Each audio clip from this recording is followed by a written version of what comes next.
봉독할 하나님의 말씀은 사무엘상 3장 1절에서 4절에 있는 말씀입니다.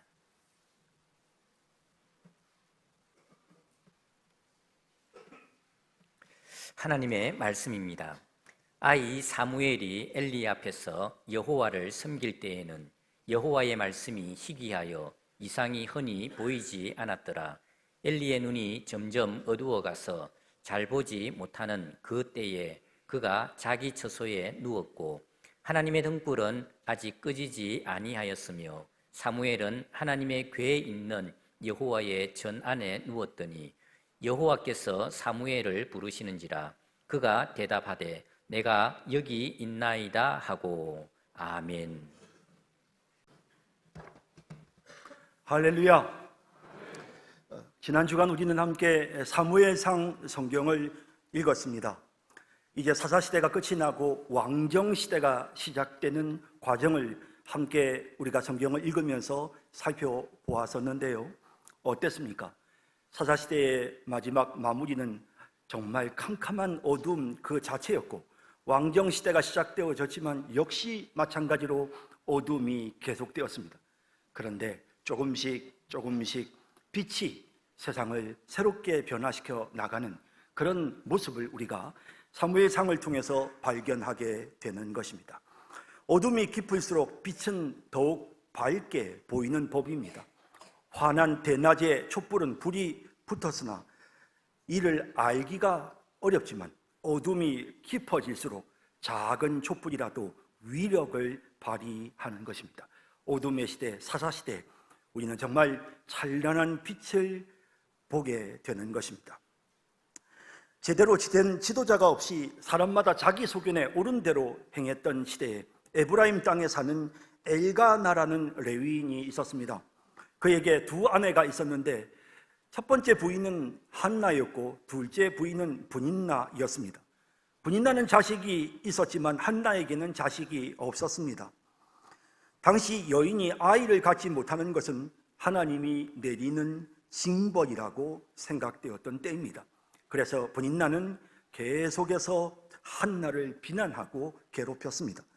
무엇보다도 브닌나가 한나를 이토록 괴롭혔던 가장 큰 이유는 남편 엘가나가 한나를 더 사랑했기 때문이었습니다. 엘가나는 브닌나에게 주는 것보다 한나에게 갑절의 선물을 주었습니다. 이런 엘가나의 행동이 브닌나의 시기심을 자극했고 더욱더 한나를 괴롭히는 계기가 되어졌던 것입니다. 브닌나는 캄캄한 어둠처럼 한나의 삶을 어둡고 고통스럽게 만들었습니다.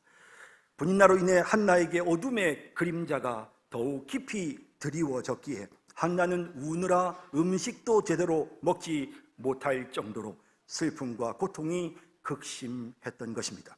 그런데 그런 한나에게 이제 서서히 빛이 비치기 시작합니다. 한나는 이 문제를 해결하기 위해 남편 엘가나의 도움을 요청한 것이 아니었습니다. 브닌나에게 복수할 방법을 찾았던 것도 아니었습니다. 오직 한나는 하나님께 기도하는 방법을 선택했던 것입니다. 한나는 자신의 마음이 너무나도 괴로웠기에 하나님께 통곡하며 기도하기 시작합니다. 간절하게. 그리고 만일에 아들을 주신다면 제가 그 아들을 하나님께 드리겠다고 소원하면서까지 한나는 아들을 낳게 해달라고 간절하게 하나님 앞에 기도했던 것입니다.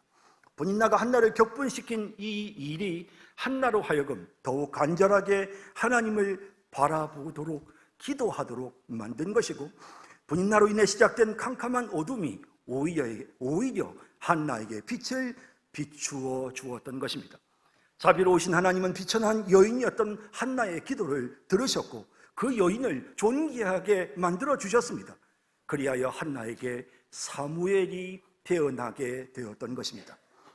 그리고 이 사무엘은 자기를 낳은 어머니 한나처럼 캄캄한 어둠을 헤치고 찬란한 등불이 되어 이스라엘을 비추는 구원자의 역할을 감당하게 되는 것입니다.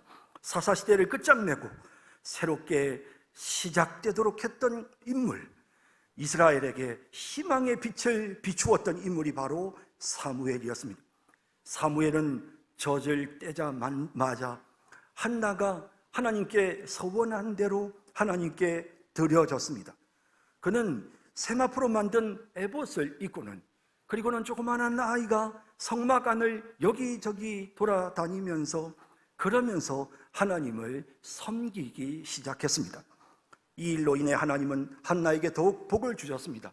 한나는 또 새롭게 임신해서 세 아들과 두 딸을 낳게 되어졌습니다. 어둠이 강했지만 이 어둠 속에서 한나는 환한 빛을 비추게 되었던 것입니다. 바로 그 시대에 엘리 제사장의 두 아들이었던 홈니와 비느하스가 제사장으로 성막에서 봉사하고 있었습니다. 이들은 제사장으로서 도무지 해서는 안 되는 타락한 행동을 저질렀습니다. 그들은 하나님께 드려지는 거룩한 제사를 멸시하고 무시하고 발로 짓밟았습니다. 백성들이 하나님께 드릴 거룩한 제물을 자기들 마음대로 강탈해 도둑질하였습니다. 제사의 규례도 절차도 무시하고 이 거룩한 하나님을 향한 예배를 자신들의 사리사욕을 채우는 수단으로 사용했던 것입니다. 그뿐 아니라 문란한 행동을 일삼았던 홈니와 비느하스는 성막에서 수종드는 여인들과 동침하는 악을 범합니다. 그의 아버지 엘리가 그 아들들을 향해서 하나님을 향한 이런 범죄는 용서받을 방법이 없다고 경고했지만 그 아들들은 아버지의 말을 듣지 않았습니다. 이런 타락한 어둠의 시대, 지도자들의 이 부패한 모습, 암담한 사사시대의 이 모습 속에서 어린 사무엘은 세마포 에봇을 입고는 반듯한 모습으로 아직 어린 아이에 불과했지만 엘리 제사장을 섬기며 하나님께 예배 드리는 일을 도왔던 것입니다. 사무엘은 이렇게 어린 시절부터 신앙 교육 속에서 자랐고 하나님께 사랑받는 존재, 그리고 사람들에게도 사랑받는 존재가 되었던 것입니다. 종교 지도자들의 타락으로 캄캄한 어둠이 임했지만 하나님의 등불이 사무엘을 통해서 세상에 비추이기 시작한 것입니다. 그때 하나님의 사자가 엘리 제사장의 집안이 하나님의 심판을 받을 것이라고 예언합니다. 홈니와 비느하스가 한날에 죽을 것이고 그의 집안에 더 이상 노인이 없을 것이며 그 집에서 출산하는 모든 자가 젊어서 죽을 것이라고 하였습니다. 그러면서 하나님의 사자는 이렇게 말합니다. 하나님께서 나를 존중히 여기는 자를 내가 존중히 여기고 나를 멸시하는 자를 내가 경멸하리라. 2장 30절에 이와 같이 말씀이 기록되어 있습니다. 그 말씀대로 엘리 제사장의 집안은 하나님의 심판을 받았고 반면에 하나님을 존중하며 하나님을 섬겼던 사무엘은 하나님의 음성을 듣는 선지자가 됩니다. 사무엘상 3장 19절에 사무엘이 자라며 하나님께서 그와 함께 계셔서 그의 말이 하나도 땅에 떨어지지 않게 하시니 단에서부터 브엘세바까지 맨 북쪽에서 가장 남쪽까지 온 이스라엘이 사무엘은 여호와의 선지자로 세우심을 입은 줄을 알았더라. 온 이스라엘 모든 백성들에게 인정받는 그런 존귀한 하나님의 사역자가 되었던 것입니다. 이렇게 사무엘이 점점 빛을 비추어 가기 시작할 때 엘리 제사장을 향한 하나님의 심판, 그 집안을 향한 하나님의 심판이 시작됩니다. 블레셋이 이스라엘을 공격해 왔습니다. 첫 번째 전투에서 이스라엘이 패합니다. 4천여 명의 이스라엘 군인이 전사했습니다. 그때 이스라엘 지도자들은 언약궤를 전쟁터로 가지고 오기로 결정합니다. 준엄하신 하나님의 심판을 인식하고 그들이 자신들이 하나님 앞에 온전하지 못했던 불순종하며 범죄했던 부분들을 회개해야 했지만 그들은 그렇게 하는 대신 언약궤를 전쟁터로 가지고 왔던 것입니다. 그 언약궤는 하나님이 임재하시는, 하나님께서 역사하시는 거룩한 장소였습니다. 그것을 가지고 오기만 하면 이 외형적인 언약궤가 이스라엘 백성들의 사기를 올리고 이스라엘 백성들을 전쟁에서 승리하게 할 것이라고 생각했던 것입니다. 내면의 자신들의 삶을 진정으로 되돌아보는 그와 같은 중요한 일들을 외면한 채 외적으로 그저 드러나는 이런 뭔가 멋지고 뭔가 좀 이렇게 바깥에 보여지는 이런 것을 의지하고 바라보려고 했던 이스라엘 백성들은 결국 이 전쟁에서 패하게 되었던 것입니다. 무려 3만 명이나 되는 이스라엘 백성들이 이 전쟁에서 죽임을 당하게 됩니다. 그뿐 아니라 언약궤를 가지고 오는 일에 주도적인 역할을 했던 홈리와 빈느하스는 그 전쟁에서 한날 같이 함께 죽임을 당하게 되었던 것입니다. 이런 진정한 회개가 없었던 이스라엘 백성들, 결국에는 눈에 보이는 언약궤에 의존하다가 결국 언약궤를 빼앗기고 전쟁에서 패하게 되는, 그리고 이 소식을 전해 들은 엘리도 결국 의자에서 넘어져 목이 부러져 죽는 그런 비참한 결말을 맞이하게 되었던 것입니다. 이와 같은 결과는 타락한 종교인들을 심판하기 위함도 있었지만 온전히 하나님을 믿지 않고 하나님의 말씀을 무시하며 내면의 진정한 신앙의 결단 없이 그저 보여지는 언약궤를 의지하려고 했던 이런 잘못된 이스라엘 백성들의 믿음의 결과였던 것입니다. 이렇게 하나님의 언약궤는 블레셋 땅에 7개월 동안을 머물게 됩니다. 그 기간 동안 하나님의 심판이 블레셋에 나타났습니다. 다곤 신상이 박살나고 언약궤가 머무는 곳마다 그곳에 독한 종기가 생기는 병이 전염병으로 퍼져서 수많은 사람들이 죽습니다. 그와 같은 하나님의 심판을 경험한 블레셋 사람들은 그 일을 통해 하나님이 비추시는 영광스러운 빛을 발견합니다. 그래서 이것이 우연이 아니라는 것을 깨닫고, 그리고 이제 이 언약궤를 이스라엘 백성들이 있는 곳으로 돌려보내고자 합니다. 그리고 그들은 자신들의 잘못을 속죄하기 위한 속건 제물을 언약궤에 실어서 이제 2마리 소를 통해서 그 언약궤가 이스라엘 백성들이 있는 베세메스로 향하여 가도록 합니다. 그리고 그 뒤를 따르며 그들은 하나님을 참 하나님이라고 고백하였던 것입니다. 이와 같은 일들이 이방 땅에서 일어나고 있을 때 이제 이스라엘 백성들 사이에서도 변화가 일어납니다. 엘리 집안이 몰락하고 난 다음 이제 사무엘이 비추는 그 등불이 점점 더 빛을 발하게 되었던 것입니다.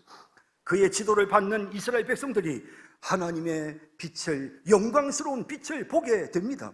그 결과 그들은 사무엘의 가르치는 대로 순종하고 결단합니다. 사무엘상 7장 3절에서 6절에 보면 사무엘이 이스라엘 온 족속에게 말하여 이르되 만일 너희가 전심으로 여호와께 돌아오려거든 이방 신들과 아스타롯을 너희 중에서 제거하고 너희 마음을 여호와께로 향하여 그만을 섬기라.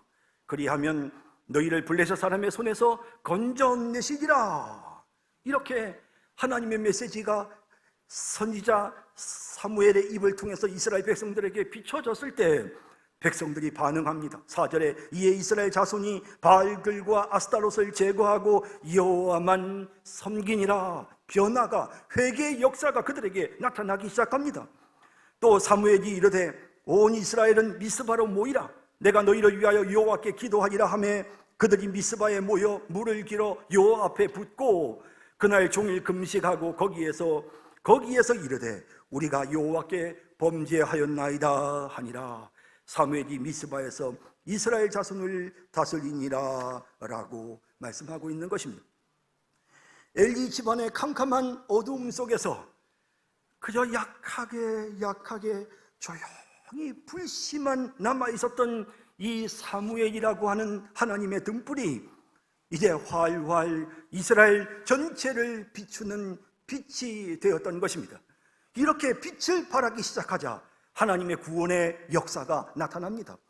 이스라엘을 괴롭히는 블레셋이 더 이상 이스라엘 백성들을 괴롭힐 수 없도록 하나님이 만드시는데 미스바의 이스라엘 백성들이 모여 금식하고 회개한다는 소문을 듣고 블레셋 사람들이 이제 미스바로 공격해 옵니다.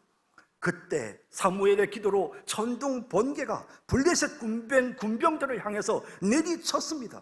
그 결과 혼비백산한 블레셋 군인들이 도망치기 시작했고, 이스라엘 백성들이 그 뒤를 쫓아가면서 그동안 잃어버렸던 모든 빼앗겼던 영토들을 다시 회복하게 되었던 것입니다. 이렇게 사무엘의 시대는 평화의 시대로 나아가게 되었던 것입니다. 하나님의 등불을 밝혔던 사무엘은 이렇게 블레셋의 손에서 이스라엘을 구원했고, 하나님의 도구가 되어서 이스라엘을 밝은 광명한 곳으로 이끌어가게 되었던 것입니다. 이렇게 사무엘의 사역을 성경이 평가합니다. 사무엘상 7장 15절에서 17절에 보면, 사무엘이 사는 날 동안에 이스라엘을 다스렸으되 해마다 베델과 길갈과 미스바로 순회하여 그 모든 곳에서 이스라엘을 다스렸고, 라마로 돌아왔으니 이는 거기에 자기 집이 있음이니라. 거기서도 이스라엘을 다스렸으며 또 거기에 여호와를 위하여 제단을 쌓았더라 라고 합니다. 한나의 기도로 시작되었던 이 작은 등불이 이제 캄캄한 사사시대를 환하게 비추는 그런 영광스러운 아름다운 모습으로 나아갑니다. 어느새 엘리 제사장 집안의 그 어두웠던 모습들은 사라지고, 이스라엘 백성들은 이제 새로운 시대를 위한 새롭게 준비되는 모습을 갖추게 됩니다. 하지만 인간은 한계가 있었습니다. 사무엘이 나이 들었습니다. 결국 자기 지도자가 필요하게 되어졌습니다.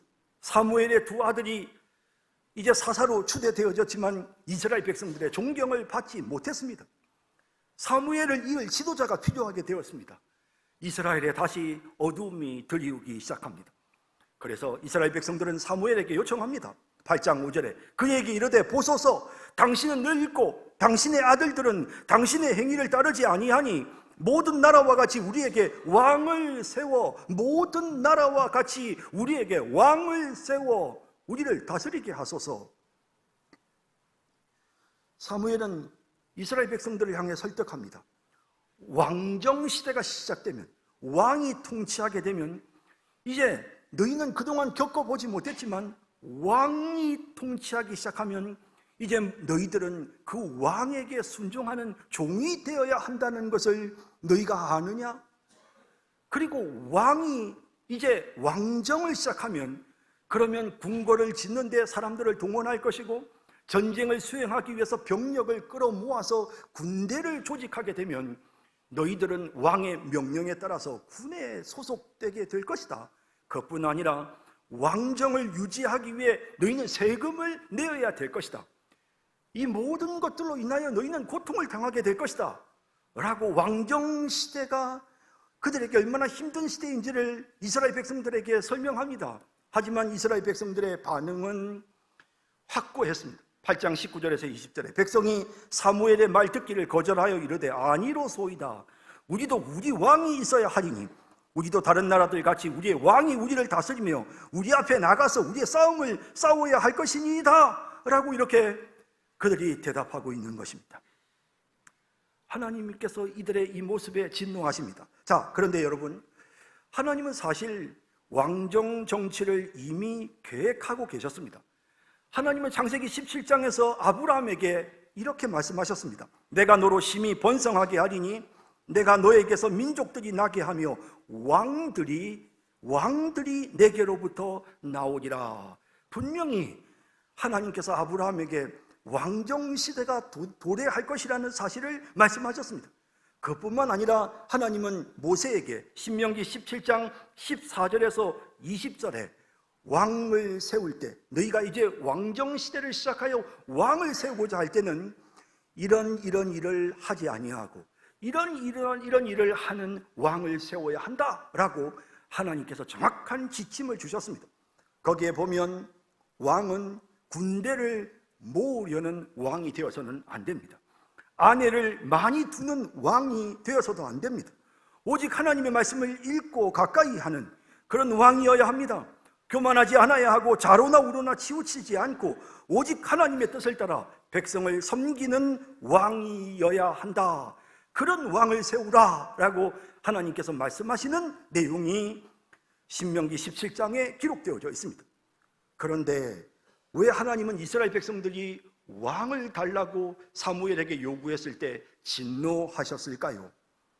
이스라엘 백성들이 원했던 왕과 하나님이 세우고자 하셨던 왕이 달랐습니다. 이스라엘 백성들은 이웃 나라들과 같은 왕을 원했습니다.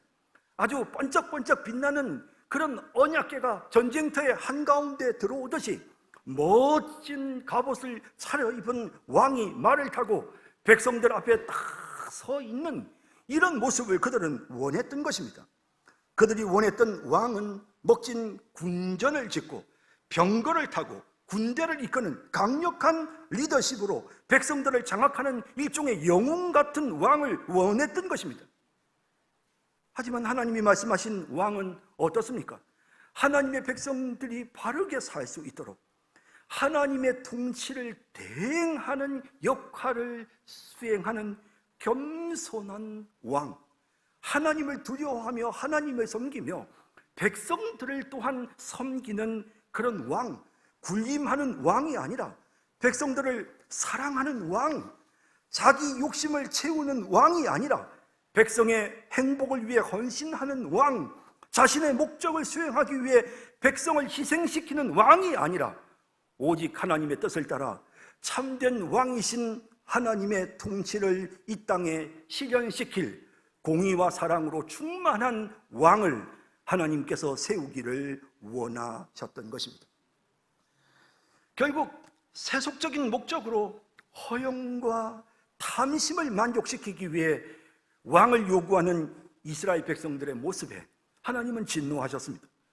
그리고 하나님은 왕을 요구하는 이런 이스라엘 백성들의 모습을 보며 정말 그들이 원하는 왕을 그들에게 허락해 주셨습니다.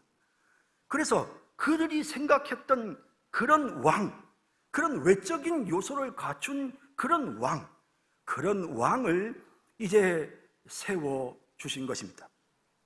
멋진 외모를 가지고 오직 왕권을 강화하고 백성들의 무조건 복종을 요구하는, 그러면서 자신의 안위를 최우선으로 생각하는 사람을 왕으로 세워주셨습니다. 그가 바로 사울 왕이었습니다. 그는 키가 크고 멋진 외모를 가진 사람이었습니다. 그는 배경이 좋았습니다. 사울 왕은 처음에는 겸손했습니다. 하나님의 영이 그를 감동시켰습니다. 하나님이 함께 하신다는 수많은 증거가 그에게 나타났습니다. 그뿐 아니라 그는 이스라엘 백성들에게 아주 강력한 리더십을 발휘해서 암몬이 쳐들어왔을 때 암몬 족속을 물리치고 위기에 처한 이스라엘을 구해내게 되었던 것입니다. 하지만 조금씩 그는 세상 왕들처럼 행동하기 시작했습니다. 그는 병사를 모으기 시작합니다. 군대를 조직합니다.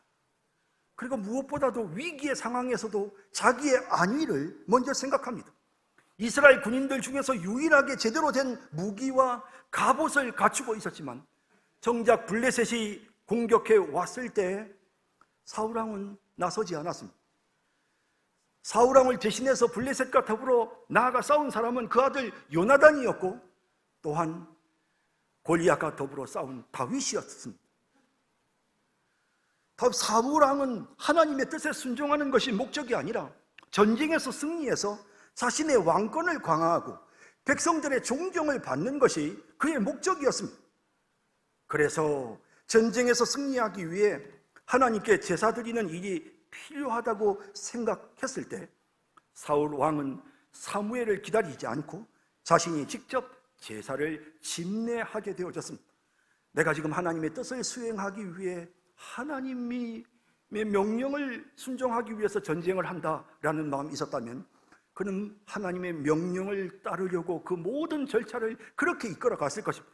하지만 그의 목적은 하나님의 명령에 순종하는 것이 아니고 자신이 전쟁에서 승리하여 전과를 올림으로써 아주 백성들에게 폼나게 사람들 앞에 승전한 왕의 모습으로 군림하기를 원했던 것이 그의 목적이었기 때문에, 그래서 하나님의 법이 어떠한지 별로 그것은 중요하지 않았던 것입니다. 그래서 그가 스스로 제사를 집례하는 이런 모습을 보게 되는 것입니다. 제사장이 집례해야 되는 제사를 이렇게 자신의 욕심을 위하여 스스로 집례하는 이 모습 속에서 우리는 엘리의 두 아들 홈니와 비느하스의 모습을 다시 한번 보게 되는 것입니다. 아말렉과의 전쟁에서도 마찬가지였습니다.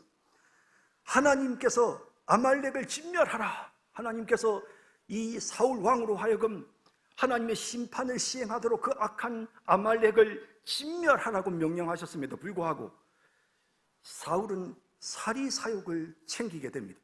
그래서 많은 가축들을 그냥 살려서 데리고 옵니다. 그러면서 그러면서 사무엘이 그를 향하여 책망하게 되어졌을 때 그는 핑계를 대고 하나님 앞에 번제를 드릴 목적이었고, 그리고 또한 내가 그러려고 한 것이 아니고 백성들이 그렇게 하라고 해서 내가 어쩔 수 없었고, 그리고 일단 뭐 상황은 그렇게 됐으니 어쩔 수 없고, 일단은 전쟁에서 승리했으니 당신이 나와 함께 가서 좀 내가 승리한 왕인 것을 모든 백성들 앞에서 좀 나를 높여주시오라고 요구하는 그런 세상의 이 세속적인 왕의 모습을 그대로 나타내 보였던 것입니다. 그러다 보니 백성의 인기와 관심을 한몸에 받는 다윗이 자신의 사위임에도 불구하고 시기의 대상이 되고 말았습니다. 사울 왕은 다윗을 제거해야 자신의 왕권이 유지될 수 있다고 생각했습니다. 그래서 다윗을 찾아 죽이는데 혈안이 됩니다.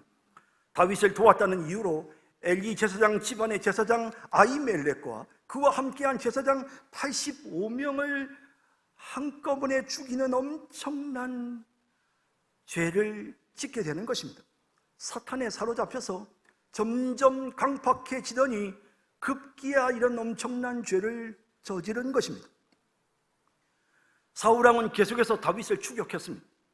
그것이 잘못인 것을 알면서도 그는 멈출 수가 없었습니다. 블레셋과의 마지막 전투를 앞두고 하나님께서 전혀 계시해 주지 않으시니 답답한 사울이 너무 초조해서 결국 신접한 여자, 무당입니다. 신접한 여자에게 찾아가서 도움을 구하는 그런 연약한 모습을 보여줍니다.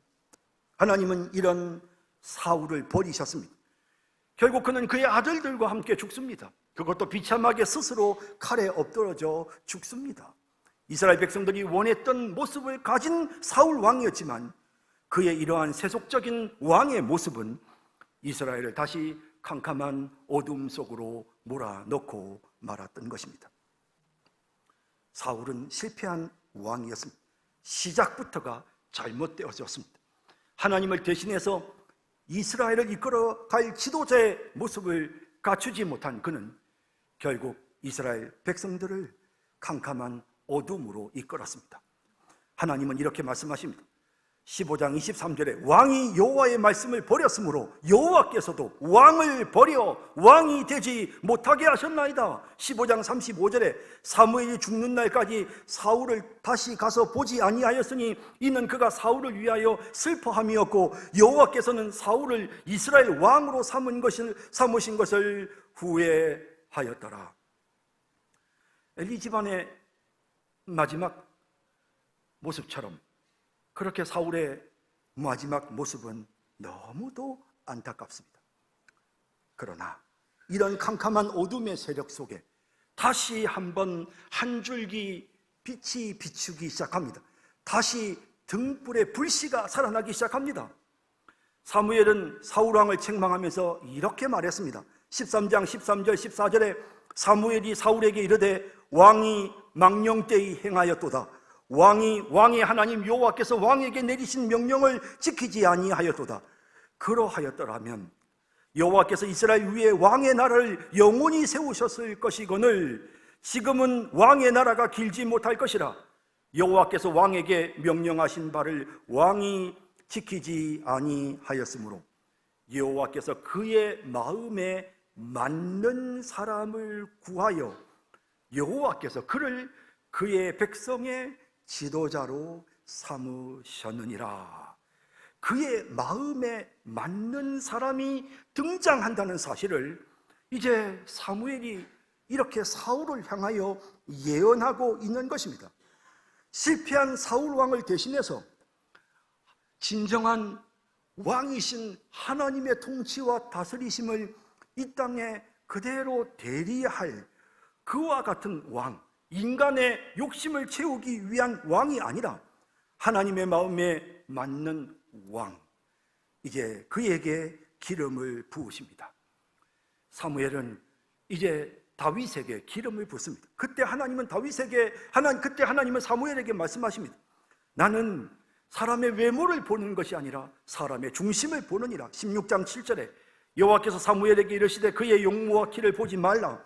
내가 이미 그를 버렸노라. 내가 보는 것은 사람과 같지 아니하니 사람은 외모를 보거니와 나 여호와는 중심을 보느니라 하셨습니다.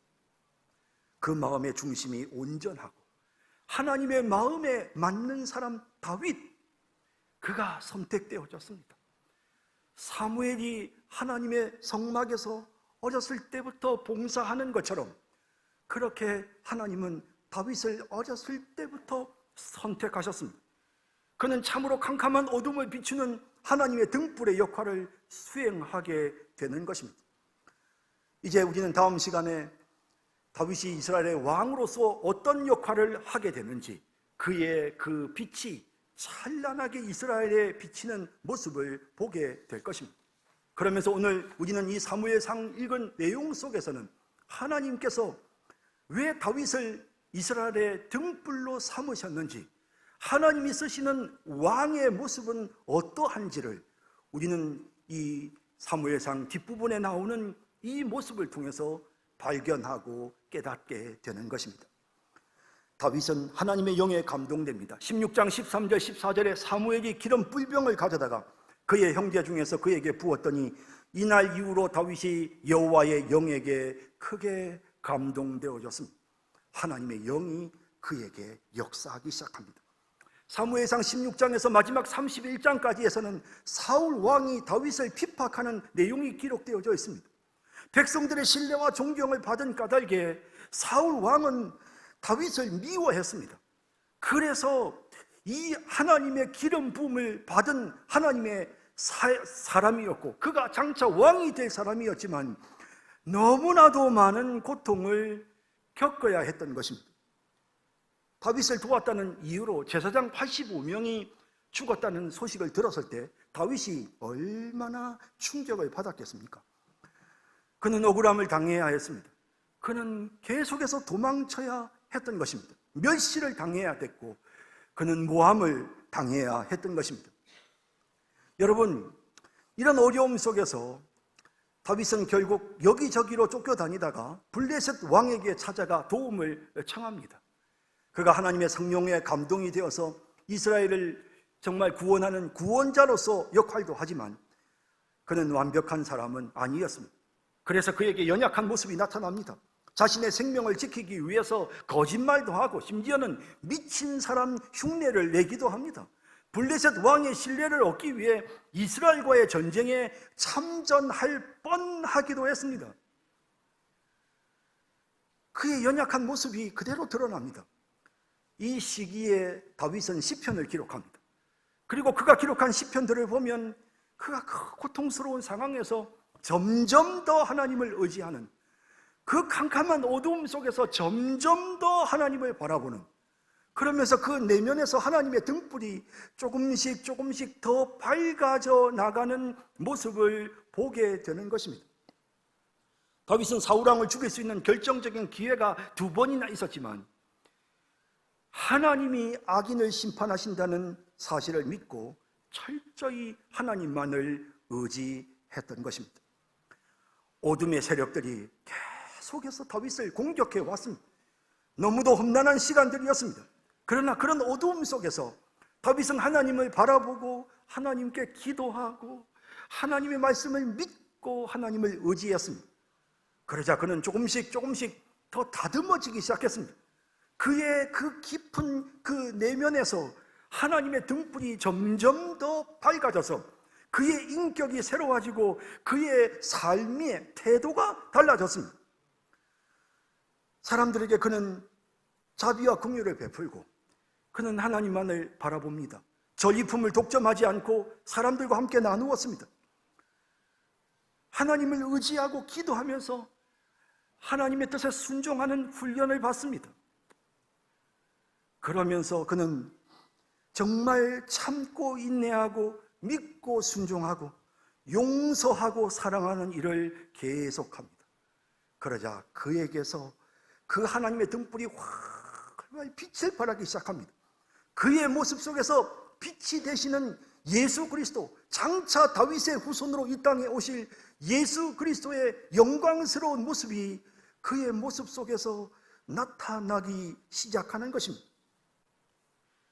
하나님의 백성인 우리를 위해 온전히 희생하시고 변함없이 우리를 사랑하시며 모든 악한 세력을 멸하시고 하나님 백성에게 진정한 안식을 줄 공의로운 통치자이신 예수님의 모습이 다윗 왕에게서 나타나기 시작한 것입니다. 한나와 사무엘에게서 시작된 등불은 다윗에게 이어졌습니다. 브닌나, 홈니, 비느하스, 사울 같은 어둠의 세력이 있었지만 그 어둠의 세력 때문에 하나님의 등불이 빛을 잃은 것이 아니라 하나님의 등불이 더욱 빛났습니다. 이들은 하나님의 백성들의 어둠을 몰아내는 등불의 역할을 이스라엘 백성들을 위해 하였습니다. 그리고 다윗은 그 등불이 바로 하나님이시라고 고백합니다. 사무엘하 22장 29절에 여호와여 주는 나의 등불이시니 여호와께서 나의 어둠을 밝히시리이다. 시편 18편 28절에 주께서 나의 등불을 켜시며 여호와 내 하나님이 내 흑암을 밝히시리이다. 이렇게 다윗의 내면에 등불이 환하게 타올랐을 때 그는 그 빛을 이스라엘 백성들에게, 이웃에게 나타낼 수 있었던 것입니다. 그리고 요한복음은 예수님이 이 땅에 오신 참 빛이라는 사실을 우리에게 깨닫게 합니다. 요한복음 14장 12장 46절에 예수님은 나는 빛으로 세상에 왔나니 무릇 나를 믿는 자로 어둠에 거하지 않게 하려 함이로라 하셨습니다. 성도 여러분, 우리 인생에 캄캄한 어둠이 드리울 때가 있습니다.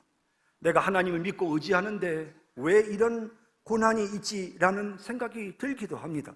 하지만 하나님의 등불이신 예수님이 지금 이미 우리 안에 계십니다. 우리에게 지금 빛이 임했습니다. 우리의 마음에 지금 등불이 지금 붙어 있습니다. 빛을 발하고 있습니다. 여러분, 우리가 어두움을 경험하는 것은 그것은 그 어두움 때문에 빛이 사라지게 하려고 하시는 것이 아니고 그 고통 속에서 하나님을 더 바라보고 그 고통 속에서 믿고 의지하고 그 고통 속에서 섬기고 사랑하고 용서하고 봉사하고 겸손해지면서 그러면서 우리 속에 있는 예수님의 그 영광스러운 빛을 점점 세상 사람들에게 환하게 비추도록 하시기 위해서, 그래서 어두움이 우리에게 찾아오는 것입니다. 다윗의 빛이 더 찬란하도록 하시기 위해서 하나님께서 사울을 사용하신 것입니다. 홈니와 비느하스는 사무엘을 더 찬란하게 만들었습니다. 브닌나는 한나를 더 영광스럽게 만들었습니다. 사랑하는 성도 여러분, 예수님이 지금 우리 안에 계십니다.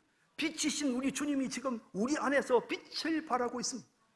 여러분, 우리가 주님 바라보고 주님 의지하면, 그리고 정말 우리가 전적으로 주님 앞에 기도하며 주님을 섬기면, 겸손하게 낮아져서 사랑을 실천하면, 그러면 우리 안에 계신 그리스도의 빛이 우리를 통해 온 세상에 비춰지게 될 것입니다. 다윗이 하나님 앞에 쓰임받았던 것처럼, 그렇게 사무엘이 쓰임받고 한나가 쓰임받았던 것처럼 하나님의 영광스러운 빛을, 예수 그리스도의 영광스러운 빛을 온 세상에 나타내는 우리 성도들 모두가 다 되시기를 주님의 이름으로 축복합니다. 기도하겠습니다. 사랑의 주님, 사무엘상을 통해서 하나님, 저희들이 하나님의 진리의 말씀을 깨닫게 됨을 진심으로 감사드립니다. 우리에게 어둠이 참 많습니다. 어둠의 세력들이 우리를 넘어뜨리려고 할 때가 많습니다. 하지만 빛이신 우리 주님이 우리 안에 계십니다.